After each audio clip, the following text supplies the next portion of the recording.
Morning, Sarge. Morning, Mum. You got the message then? Did. Finished at 12 last night. Evening out. School concert, my son's. Go all right? You like that sort of thing? Only that note on my doormat rather spoilt my evening. I bet. Late turn CID contacted all your witnesses for you. Oh, thank goodness for that. With one exception. John Henderson. That's right. Know where to find him. The only one who does. He's the one Harry Brewster duffed up. And he's got guts enough to stand up in court and say so. Well, there are still some heroes left, even these days. Still, I've got him in hiding until he's needed. Got any idea where the DCI's tied up at the moment? I don't know. But I wouldn't be surprised if he's expecting a visit from you. Wouldn't you? Hard luck. You can say that again. Still, be a nice restful day for you, hanging about in court. Come.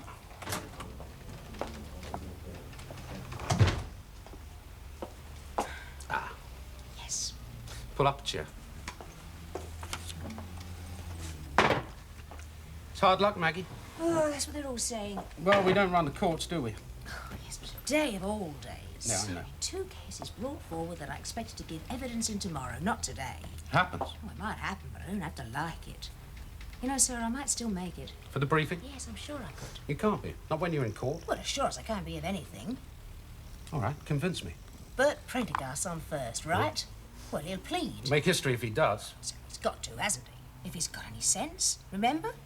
We caught him backing his car out of the garage to go off for the weekend, and the boot was crammed full of gear from his last break-in, and it wasn't even his car. So he's up on 2 counts, receiving and nicking the car. Yes. Right. Nicking the car, he might plead, but the gear, no way. I'm terribly sorry, Your Honor. I admit I knocked off the car, but how was I to know there was all this gear in the boot? Yes, but they'd put their luggage on top of it. Him and his girlfriend. She didn't want anything in the back seat in case it crushed her mink. Yeah, well, he might find it a bit difficult talking his way out of that one. All right, you've convinced me. Thanks, sir. Of the possibility that you might get an early finish with Prendergast. Now, what about Brewster? I should be out of the box about an hour after that starts. And released? Why not? Well, that all depends on counsel. Counsel is Simon Fox. So? I can flutter my eyelashes at him. We talk about equality of the sexes. To be here for that briefing, sir, I'd do anything. Do you want me to tell Simon that? It's still at 11:30, right? On the dot. I'll be here. Maybe. So you know what I went through for that art job? I know. It's mine. No such word, Maggie. Not round here. You know that. I got the tip-off from my own sources. I tracked down every one of those villains. I even found out where they were warehousing the stuff. Yes, I know. It'd be Bob Croft, wouldn't it? I mean, he'd take over if I couldn't make it. It all depends upon availability. Now, you know that. Oh, Bob Croft would make himself available, even if he has to murder the commissioner. We've got to cover ourselves. Now, if you're not here, in this office, 11:30... Would the world come to an end if I was 5 minutes late? I can stretch it a bit. I know what it means to you, but not too far. Thanks, sir. I'm not promising anything. No, I see that. Maggie, one thing. Now, I know this art job could mean a lot of kudos for you, but if your evidence puts H. Brewster behind bars before he murders someone, you could earn yourself a medal. I'll remember that.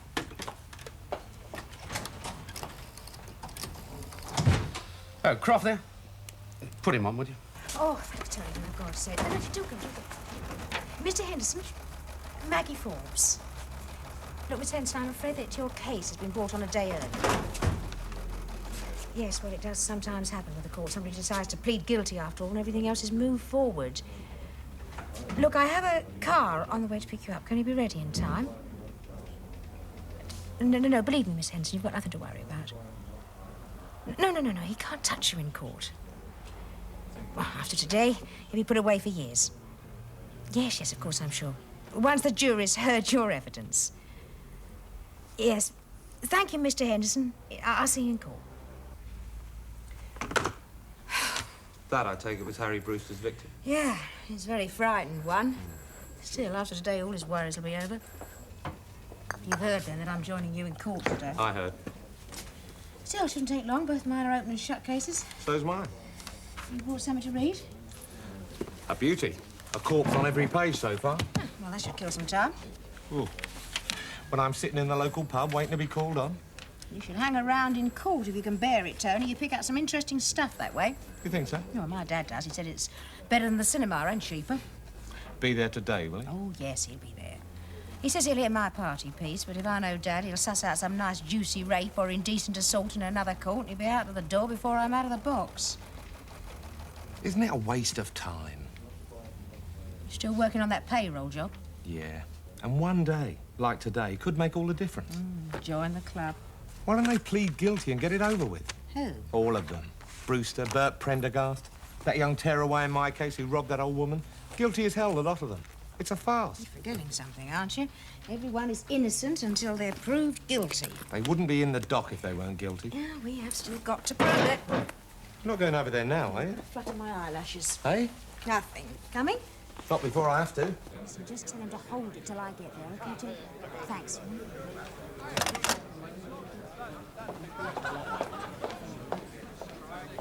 Has Prendergast agreed to plead? On the brink, Johnson thinks. Oh, please God.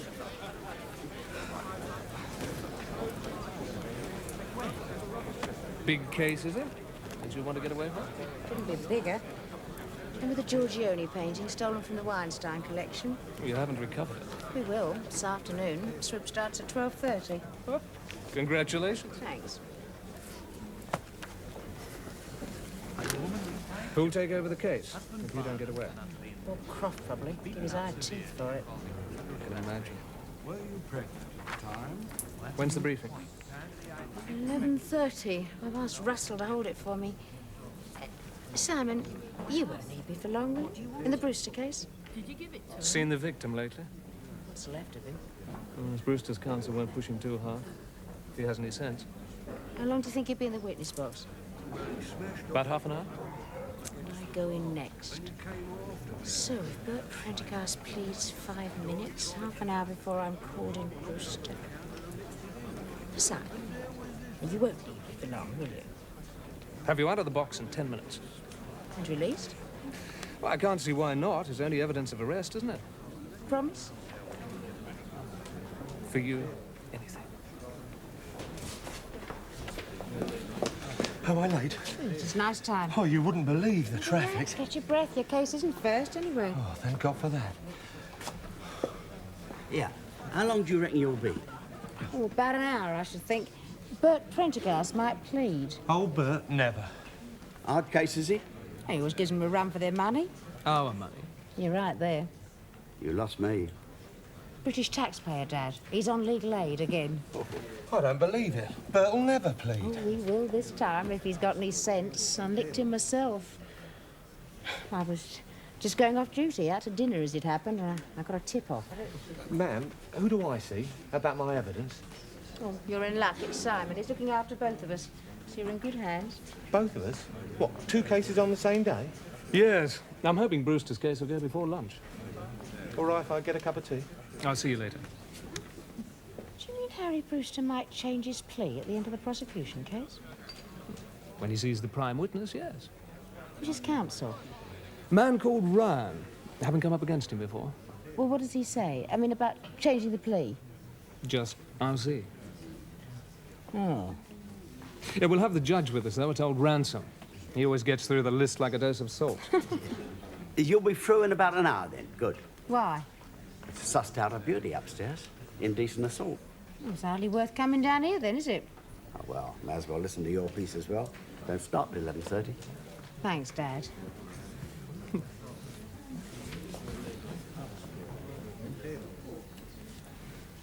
What happened to the dinner?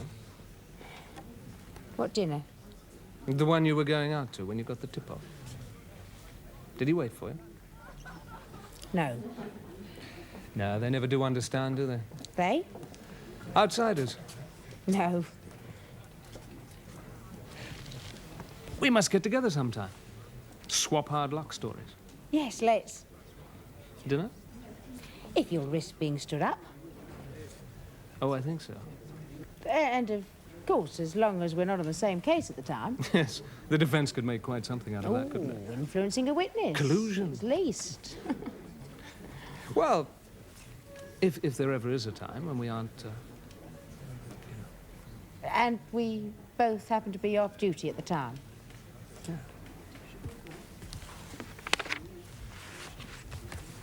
Look, what about... Prendergast, please.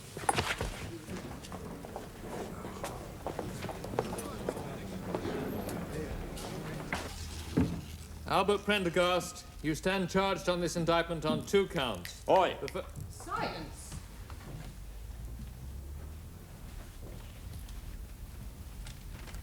If it please Your Honour.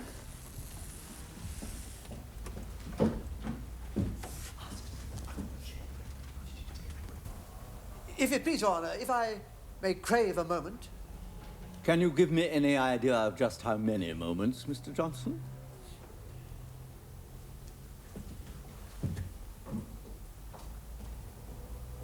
I really could not say, I'm afraid, Your Honour. If I may crave, perhaps, a short adjournment?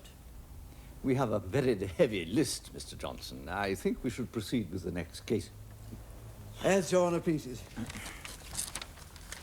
If, however, a convenient moment arises later.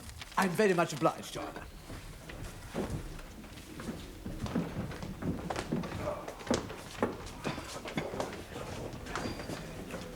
Hard luck.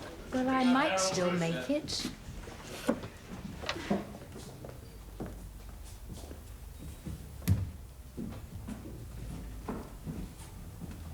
Harold Brewster, you stand charged on this indictment with causing grievous bodily harm with intent, contrary to Section 18 of the Offences Against the Person Act 1861. And the particulars of that offence are that you did, on the 27th day of September 1979, in the Spread Eagle public house, unlawfully and maliciously wound Robert Henderson with intent to do him some grievous bodily harm. How say you, guilty or not guilty? Not guilty. The bugger asked for it, so I let him have it. I didn't mean to hurt him. It was self-defence. You can't hold me on self-defence, so can I go now? Did Mr. Brewster read the statement? He did. And did he write the certificate at the end? Yes, it's in his own handwriting. It reads as follows. I have been shown the above statement. I've been told I can correct, alter, or add anything I wish. This statement is true. I have made it of my own free will. It was duly signed by Mr. Brewster. Thank you, Detective Inspector.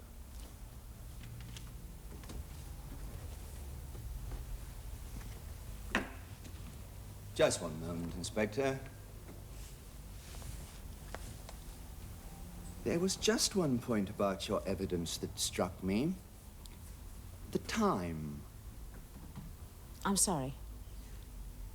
The defendant commenced making this statement at 4:23 a.m. and concluded it at 4:26. That's right. In 3 minutes? Yes. But of course the actual interview lasted considerably longer than that. Yes. That commenced at 2:19 a.m. Yes. And the incident, the affray in the public house during which the alleged wounding took place, occurred at about 10 minutes past 11 the night before. Yes. So 3 hours had elapsed from the time of the alleged offence before the defendant was brought to the police station. Yes. Of course, you're well used to working at that hour of the night, aren't you, Inspector? Yes. More used to it than most of us, I should imagine. And a young, healthy, and if I may say so, very attractive woman like yourself probably wakes each morning alert, refreshed. Whereas most of us are hardly likely to be at our best at that hour, are we? Are we? I'm sorry. I hadn't realized it was meant to be a question. I prefer not to answer it. I'll not press it. Perhaps you would like to rephrase your question, Mr. Rao. My point, Your Honor, was quite simply that my client, like many of us, is hardly at his best at 2 o'clock in the morning. It is a fairly self-evident point, Mr. Rao. I'm obliged to Your Honor. So, having denied the charge for 2 hours, my client suddenly capitulated and signed a confession. That's right. At 4:23 a.m. At 4:10 a.m., the accused was offered and accepted a cup of tea. A cup of tea. Why did you offer my client a cup of tea, Inspector? Because I was having one. Ah. Your statement doesn't mention that. What exactly was said? If I remember correctly, I think I said, would you like a cuppa? And he accepted it. Yes. Was this before or after he'd requested the cigarette? Cigarette? Ah. There appears to be no reference to this incident in your statement, Inspector. What incident? My client distinctly remembers asking for a cigarette during the interview and being given one just before he was about to make his statement. He may have done. May have done. I don't remember. Of course you don't. Why on earth should you? After all, no one can be expected to remember a thing like that after all this time, can they? Unless, of course, they have a particular reason for remembering every moment of that interview, as my client has. It was a very long time. Then, of course, that's the whole point of taking notes, isn't it, Inspector? At the time, when the incident is fresh in the memory. We don't have to... Your statement is not accurate, is it? We do not have to record giving a cigarette. Only refreshments. It's a very trivial point. To you, perhaps. Not to my client. Not at that hour of the morning? To a heavy smoker? And certainly not in those circumstances. Dragged out of bed down to the station, forced to leave his wife... No force was used. No. Of course not, Inspector. We all know that sort of thing doesn't happen in our police stations, does it? The rubber hoses, the knocking about. No. Of course, there are degrees. If your client has any complaints to make, I suggest he makes them through the proper channels so they can be properly investigated. But there are other ways of killing a cat than drowning it in cream, aren't there? Aren't there? I'm sorry. Would you like me to repeat the question again? I didn't realize it was meant to be a question. Again. I see. Did you offer my client a cream cake with that cup of tea and cigarette? I'm afraid we don't run a luxury service. No, I'm sure you don't. Particularly at that hour of the morning. Still, it must have been a very welcome cuppa. After all, he'd been woken up, dragged out of his bed, brought No down... force was used. No, we've already established that, haven't we? And we've also established that there are other ways of, shall we say, persuading someone to do what we want them to do. We haven't established anything of the sort. I do beg your pardon. I thought we had. Perhaps the shorthand writer could read back the passage in question. No, that won't be necessary. I remember the passage in question very well. You were talking about cats and cream. We haven't established that either has any connection with this case. I think it's for his honor and the jury to say what has a connection with this case. However, if you would prefer, again, that I did not pursue that point, of course I won't. Let's return to your very trivial point about the cigarette. Of course, a man in the defendant's position at that hour of the morning is very vulnerable, isn't he? Even something as trivial as a cigarette can assume great importance at that hour. He'd sell his soul for a cigarette, anything. I doubt it. No, there are other things which would be even more important, aren't there? Chance to see his wife, perhaps, who's waiting at home, sick with worry. But of course, that's not possible, is it? There are no visiting hours when you're interviewing a suspect. A cigarette is a poor substitute, perhaps, but very welcome. Mr. Ryan, Your Honor. you have already established, I think, that a cigarette can be very welcome to a heavy smoker. I'm obliged to Your Honor. I'm delighted my point is established. Inspector, if... Yes. Oh, I do apologize. I realize you have pressing business elsewhere, but I'm sure you'll appreciate this is also very pressing for my client. A man who's been coerced into signing a confession to a very serious crime. That's not true. I'm sorry. He wasn't coerced into signing anything. Oh, very well, if you prefer it. Bribed, a man who's been... Bribed? You very distinctly With a say... cigarette? We can't even be sure that it was just a cigarette, can we? You've already admitted one error in your statement. There could well be others. You There could have are offered not. anything for all we No. know. A cup of coffee, It's not a even, question of... cream He cake. won't touch our coffee. He says it always tastes like...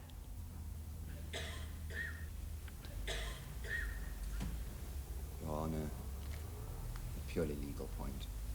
Yes, Mr. Ryan. Members of the jury, A purely legal point has arisen, and I must ask you to withdraw to the jury room for a moment while counsel address me. On a purely legal point.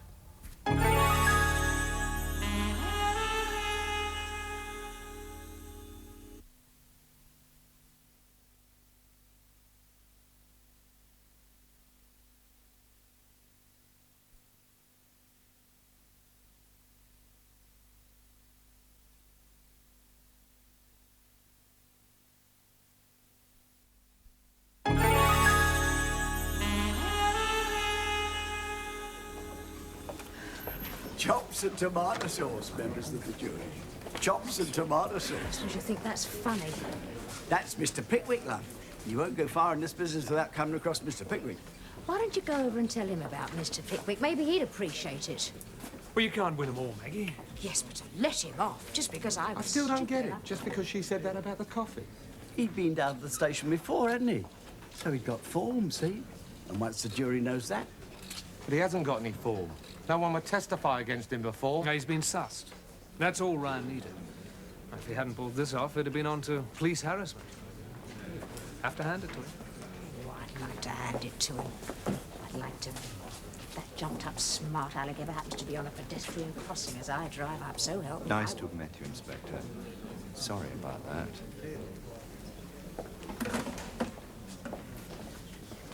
I'd arrange protection for Henderson if I were you. Thanks, sir. Another moment? If it please your honour. I think not, Mr. Johnson. As it please your honour. Should another convenient moment arrive, I'm much obliged, your honour.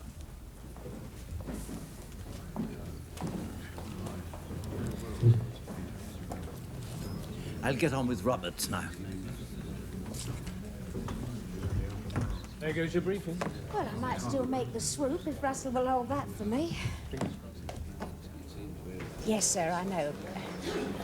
I couldn't be more sorry. Look, sir, I'm sure that I'll be away by 1 if you could hold it until then. I swear, by Almighty God, that the evidence I shall give shall be the truth, the whole truth, and nothing but the truth.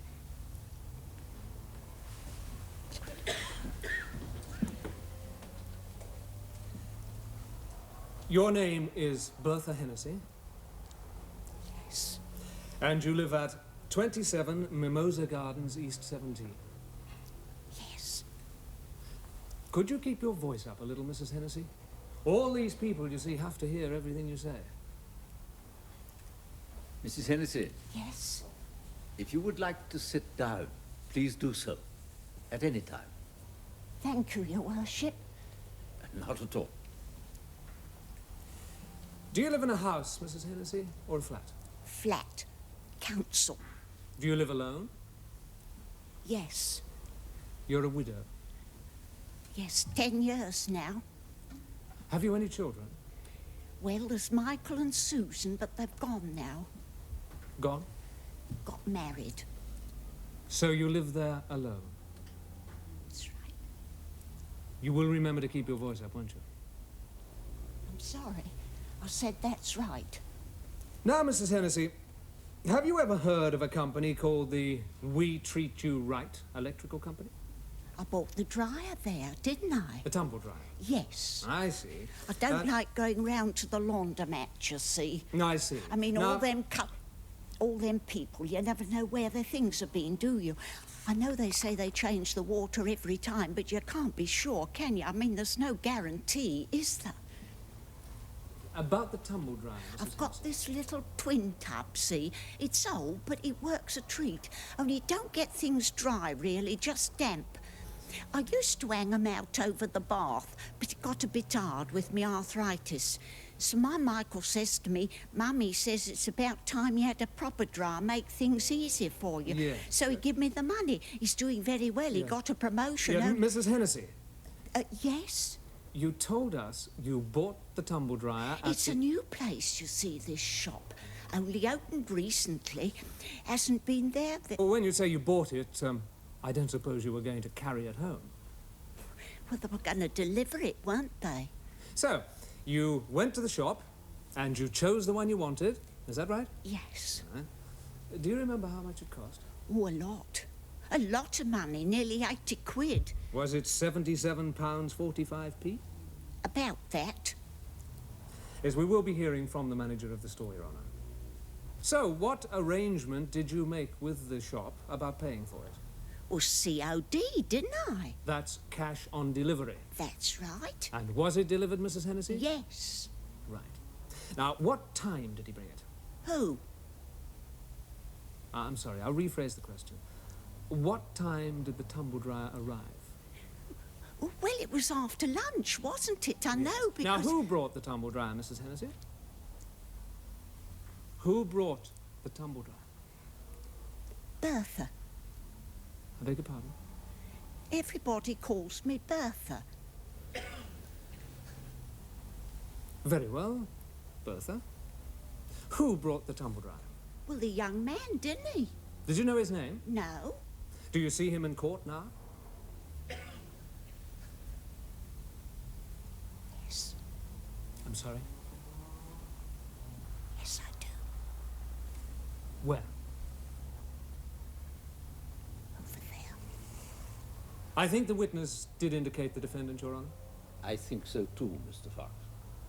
You mean the young man sitting over there, Mrs. Hennessey? Bertha? I'm sorry. I beg your pardon. Calling you, Your Worship. I didn't understand. I get a bit confused. That's quite all right, Mrs. Hennessey. I've never been in one of these places before, you see. It's quite all right, Bertha. We all understand. Bit confused. Yes. But you're not confused about who delivered the tumble dryer, are you? No. It was him. The defendant, the young man in the dock. Yes. Right. Now, Bertha, will you tell His Honour and the jury, and you will remember to keep your voice up, won't you? Exactly what happened when he delivered the tumble dryer. Well, I was in the kitchen after lunch washing up, and the bell went, and I remember thinking that must be the man from the electric sock, because I wasn't expecting anyone else. So I went to the door, and there he was with the machine. And I says, you better come into the kitchen. There isn't much room there, but it's the best place there is. And he took the box off, and we plugged in. It seemed to go all right, and then he went. Is that all that happened? What? You said he brought the machine into the kitchen, you plugged it in, and then he went. Yes. Didn't anything else happen? You mean, did I give him the money? Yes, Bertha. Well, I had it right there, didn't I? And did you And give it Michael to him? knew how much they cost, because Yeah, well, he'd so you been had it looking in ar- cash? Of course I did. And did you give it to him? Of course I did. Did he give you a receipt? No. Did you ask for one? Of course I did. And what did he say? He said he'd write the receipt while I got the money from the bedroom. I don't leave it lying around in the kitchen. So I went in the bedroom, I got the money, I come out and I give it to him. And I says, where's my receipt? He says it's on the table. And then he went. And that's the last I saw of him. And was the receipt on the table? No, it wasn't. The guarantee was, but not the receipt. And you didn't see him again? No. But the next thing that happened was the manager of the shop rang me up. I don't know his name. And he says, Mrs. Hennessey, when are you coming in to pay this money? It's strictly COD. Yes, thank you, Bertha. Thank you.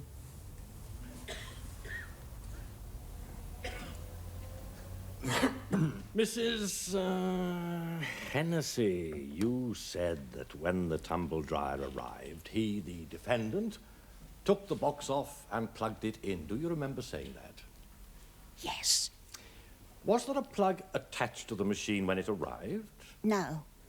So where did the plug come from? But I had a couple of spares, didn't I? Ah, so you put it on while he was there? I wouldn't know how. You mean the defendant fitted on a plug for you? Well, how was I to know it worked proper if it wasn't plugged in? That was very kind of him, wasn't it? Well, it's his job. No, Mrs. Hennessey, it is not. He had other deliveries to make. It held him up, I suppose. So it was kind of him to wait and give you a hand, wasn't it? I suppose so. Yes.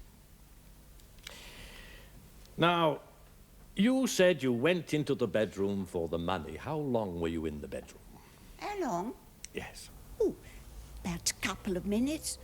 Long enough for him to write a receipt, if that's what you mean. So it wasn't just sitting there on the table?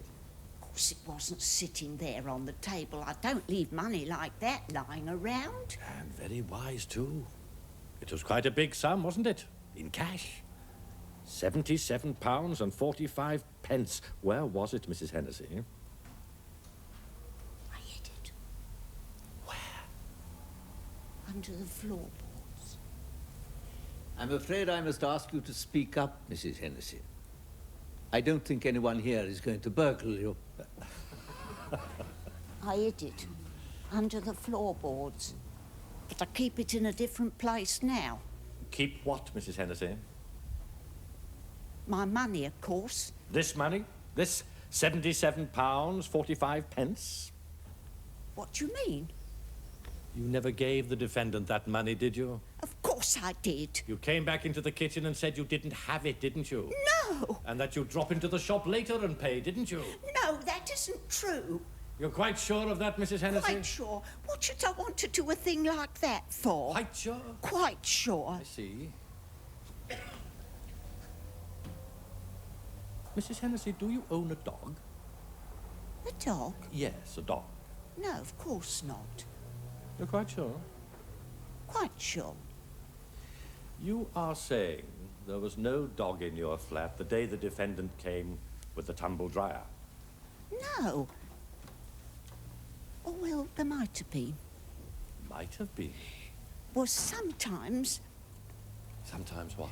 Sometimes I look after my son's dog when they're away, like, just for a day or two. What sort of a dog is it, Mrs. Hennessey? Well, I don't know much about dogs. Big? This high? Small? Small. Quite small. Oh, very small. And it might have been there that day? It might have been. Thank you. Thank you, Mrs. Hennessey.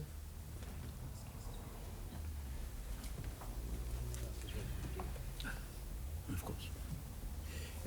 Members of the jury, this may be a convenient moment for you to adjourn for lunch.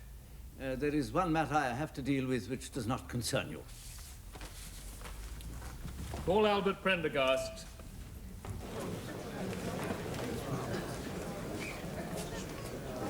No, sir, it's definite this time.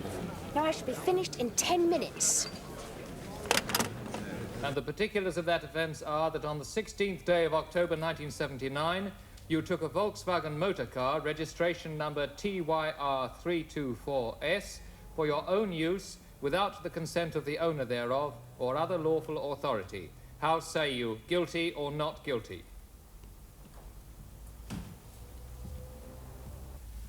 How say you? Guilty. The second count charges you with handling stolen goods, contrary to Section 22 of the Theft Act 1968.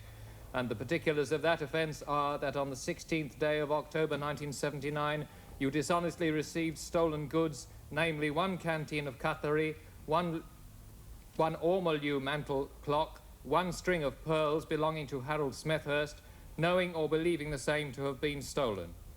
How say you, Albert Prendergast? Are you guilty or not guilty?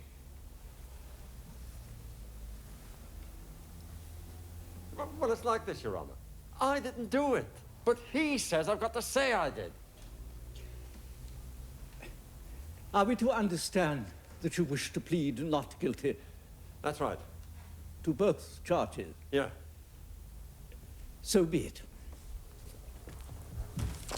Your Honor, concerning the release of the witnesses... I think not, Mr. Pratt. We have wasted enough time on this case already today, particularly that of police witnesses, whose time is especially valuable. I would prefer not to trouble them again tomorrow. 2 o'clock.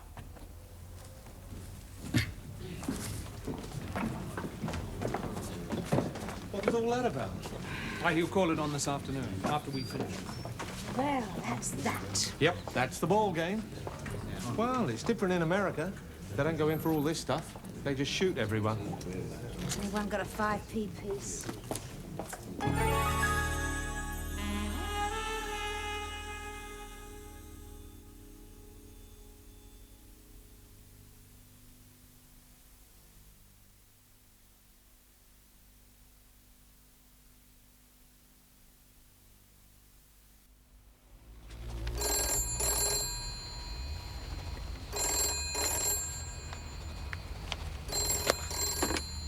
Russell.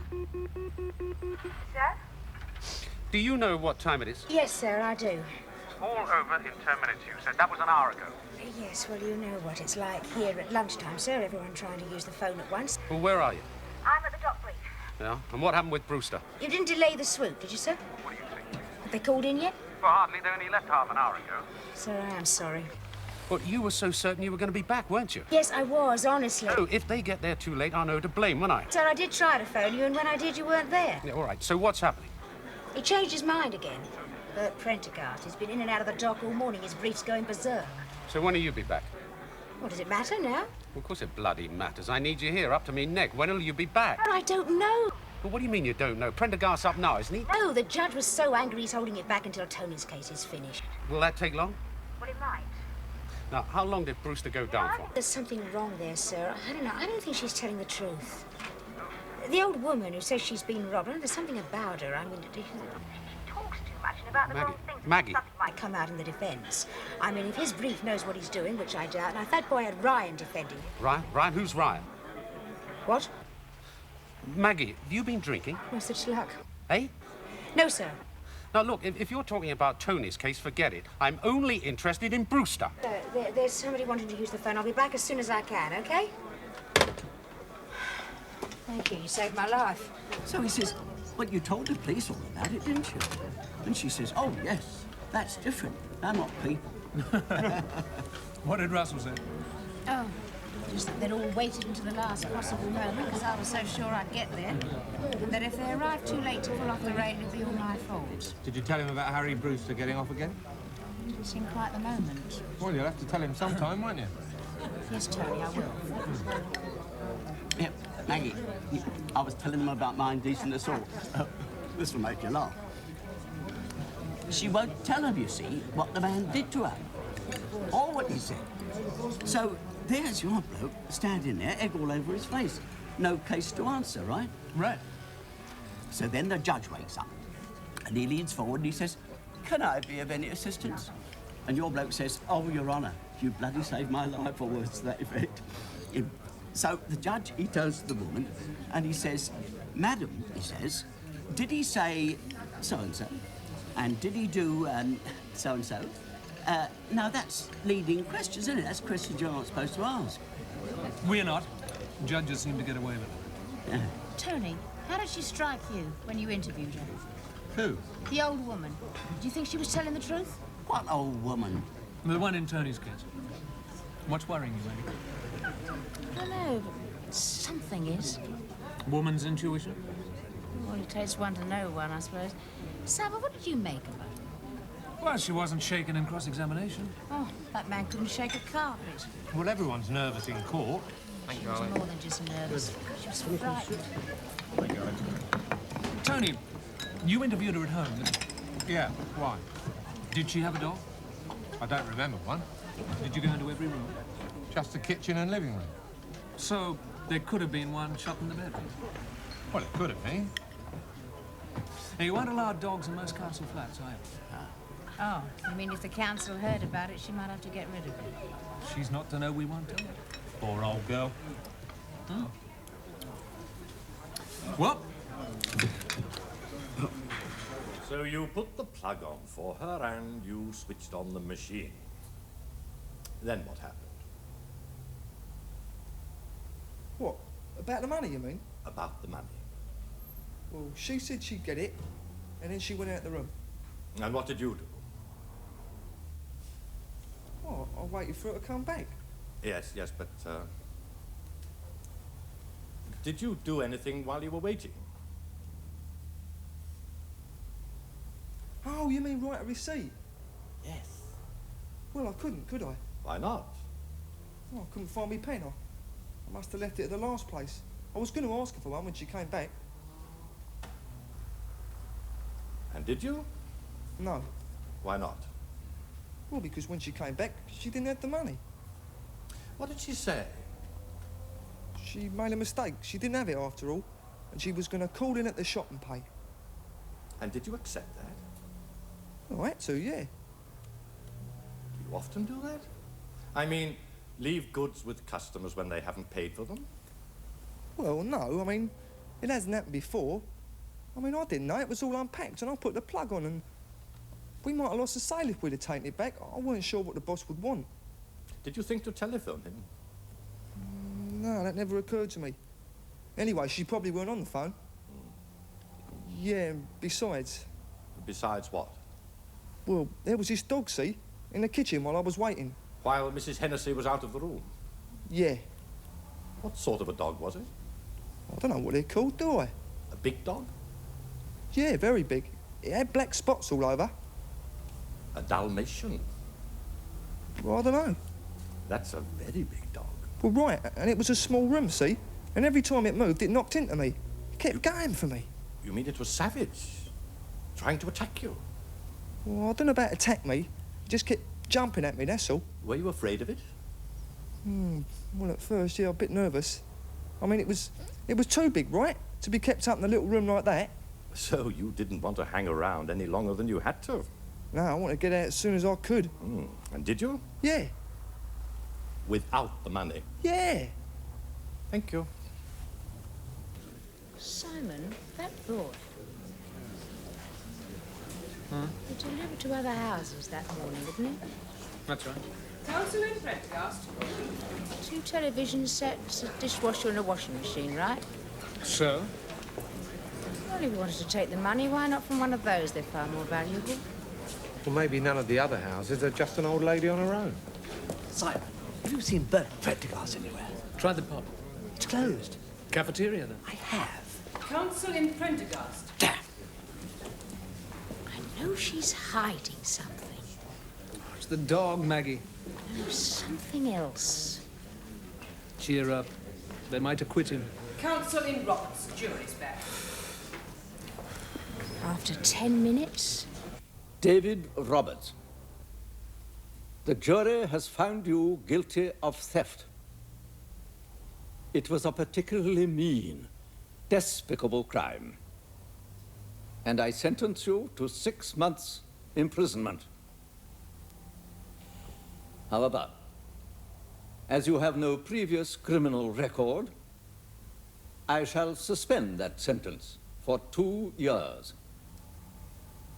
That means that if you are guilty of no further offense during the next 2 years, that term of imprisonment will not be imposed.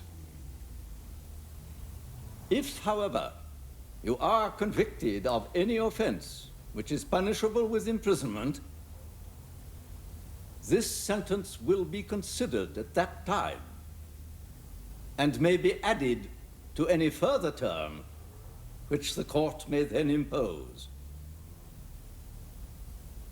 Do you understand what I'm saying? Council in Prendergast.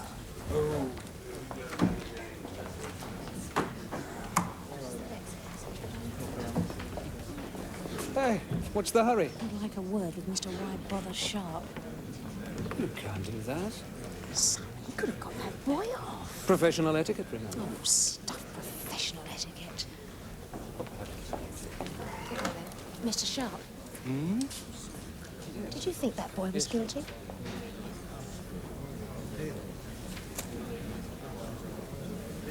That old woman, she was lying, wasn't she?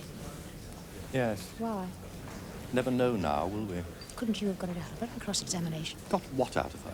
That's your job, isn't it, to find out? And put the jury on her side even more than they were. Well, there must have been some way of finding out exactly. We aren't private detectives, you know. You might take the elementary trouble You to... lot arrested him, remember? Mrs. Sharpe, we can all make mistakes. Can I have that in writing? Well, there must be something that we can do. We? I could put a report into the DPP. thought you lot had better things to do. You could appeal, couldn't you? Against a suspended sentence. Look, the boy's lost his job. What chance has he of getting another? And he's got 4 now, and you know what that means as well as I do. Do you know how much an appeal costs? Well, isn't it worth it? For £77.45.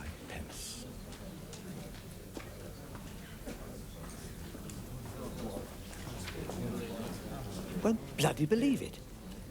Believe what? But Prendergast's gone home.